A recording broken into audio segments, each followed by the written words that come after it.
If irony had a cruel sense of humor, it was written on his face the moment I saw him again, no longer the trembling Omega I once shielded from the world, but an Alpha so commanding that the air itself seemed to bow to him.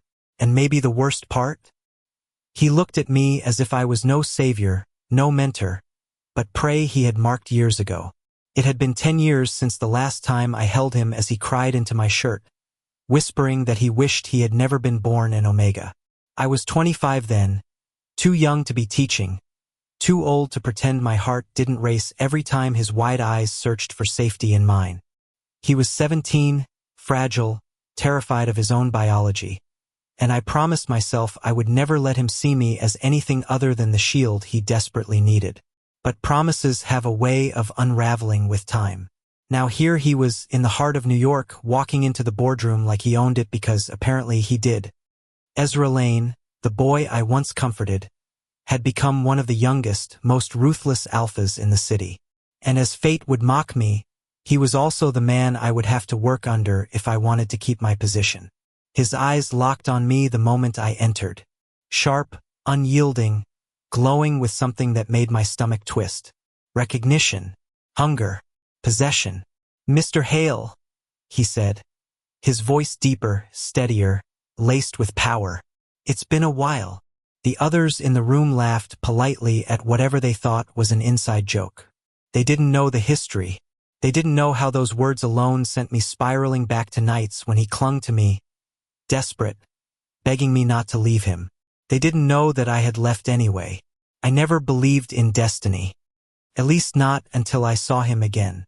When Ezra had been my student, he was more shadow than boy, always lingering at the edge of the classroom, shoulders tense, flinching when anyone brushed too close.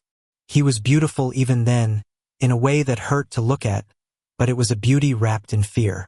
He used to apologize for breathing too loudly. I became his anchor because no one else wanted the job. His parents were absent, his classmates cruel, his own body betraying him with the instincts of an Omega he resented. I still remember the night he came to me after school, his knuckles bruised, his eyes red. "Why does everyone want to use me?" he asked. I didn't know how to answer, so I just held him until he fell asleep in my arms. That was the night I crossed the line, not by touching him, not by saying anything forbidden, but by caring too much. I should have pulled away, should have built the wall higher, but instead, I let him in. And now, a decade later, he was no longer a boy who needed protecting. He was an alpha radiating authority, and for some reason all of that power was aimed at me. The meeting dragged on, but my mind didn't register half of what was said. My pulse was too loud in my ears, my skin too aware of his gaze following me. By the time it ended, my legs felt like lead. I was almost free, almost out the door, when his voice stopped me. "Mr. Hale, stay a moment." I froze. The others filed out, unaware of the storm about to break. The door clicked shut, leaving just the two of us in the sleek glass room high above the city. I turned slowly, trying to summon the authority I had once held over him.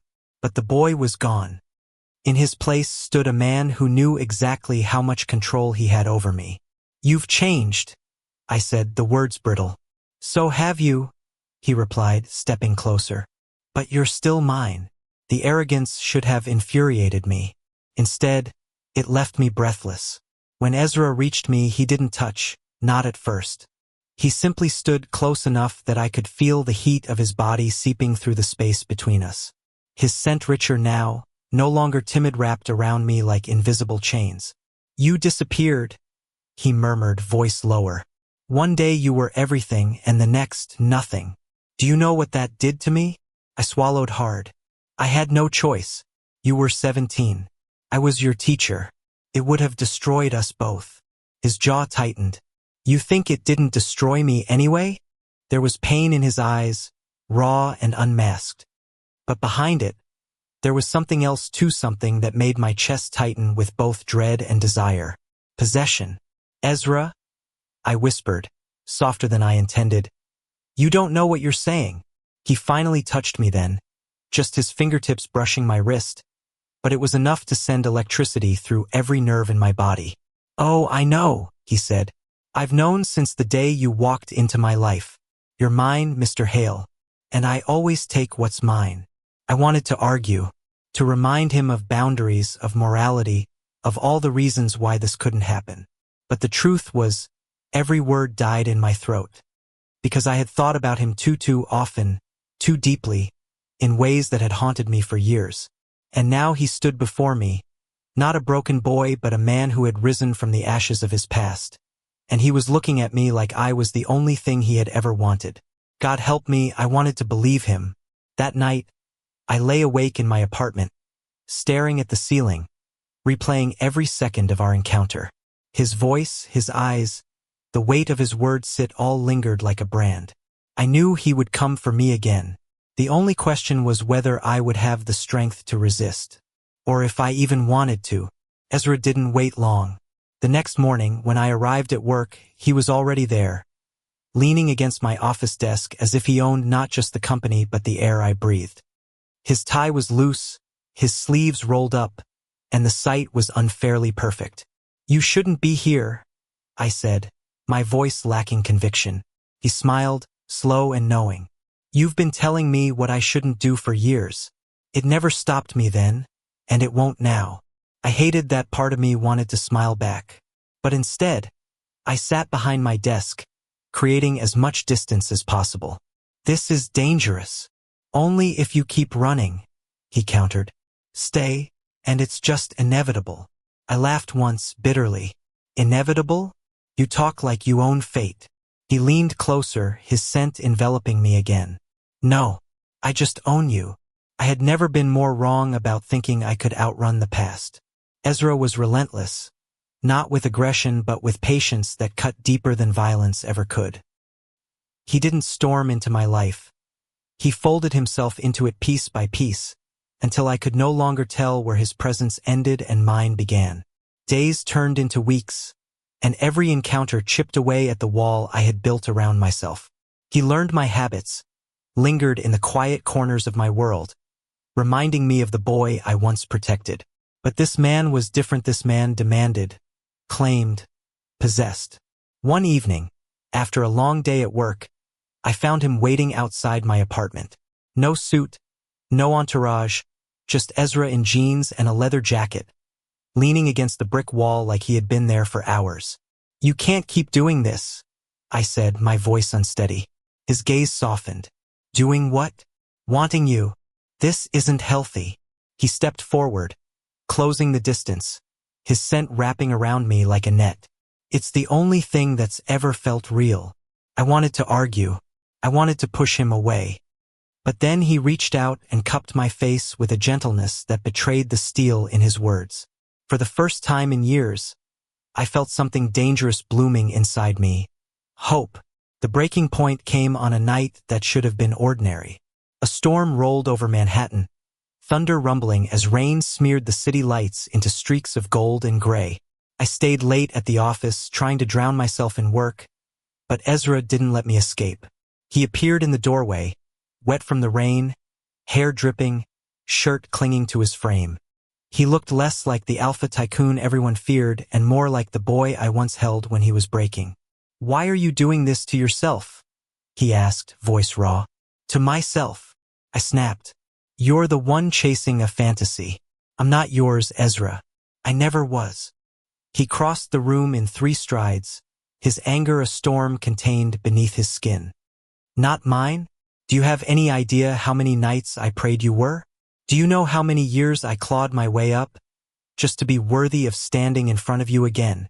I froze, his words slamming into me harder than any confession I'd ever heard. "I became this," he said, gesturing at himself, "because of you, because the only thing I wanted more than power was you." My chest ached, my instincts screamed to run, but my heart betrayed me. It whispered the truth I had buried. I wanted him too. I always had. "Ezra." My voice broke. "This is wrong." He leaned closer, forehead almost touching mine, his breath warm despite the rain. "Maybe it's the only thing that's ever been right." And then, before I could stop myself, I kissed him. The world didn't end. The city didn't collapse. But something inside me did. It shattered, and in the pieces, I found something terrifyingly beautiful peace. Ezra kissed me like he had been waiting a lifetime, like every second apart had been carved into his soul. His hands trembled against my back, desperate yet reverent, as though he couldn't believe I was real. I should have stopped it, but instead, I let myself fall. For once, I wasn't his teacher, his savior, or his ghost. I was just his. The weeks after that kiss were both heaven and hell. Heaven, because Ezra made me feel alive in a way I hadn't for years. Hell, because I knew the risks. Whispers spread through the company, rumors I couldn't control. The world wasn't kind to two men, let alone an alpha and a teacher with a history like ours. But Ezra didn't care. He walked beside me openly, daring anyone to challenge him. His confidence was intoxicating, his devotion terrifying.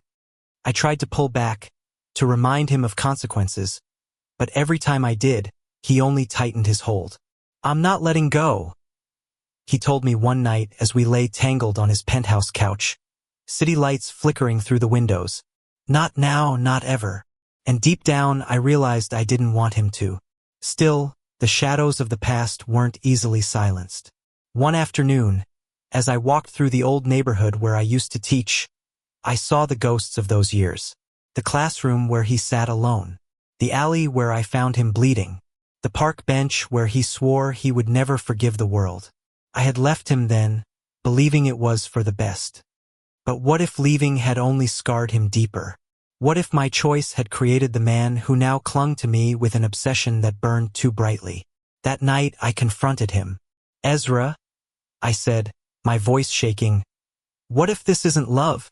What if it's just unfinished wounds? You're trying to claim me to heal what I broke." He stared at me for a long moment, silent, unreadable. Then he stepped closer, his hand finding mine. "Maybe you're right," he admitted softly. "Maybe I am broken. But loving you is the only part of me that never was." Tears stung my eyes. "I don't need you to fix me," he continued. "I just need you to stay." And in that moment, I realized the truth. He wasn't the boy I had left behind. He was the man who had fought his way back to me. And maybe, just maybe, I wasn't as whole as I pretended either. We didn't need to fix each other. We only needed to choose each other. The first time I told him I loved him, it wasn't under the weight of passion or desperation. It was quiet, ordinary, on a Sunday morning as we drank coffee on my balcony. The words slipped out, unplanned, but the way his entire being lit up made me realize it was the truest thing I had ever said. He didn't reply with words. He just pulled me into his arms, holding me so tightly I thought I might break. But I didn't. For the first time, I felt whole. Months passed, and the world didn't get easier. There were whispers, judgments, obstacles. But none of it mattered as much as the fact that every night, Ezra's arms were around me, steady and sure. The boy I once shielded had become the man who now shielded me. And the irony was, I didn't feel trapped. I felt free.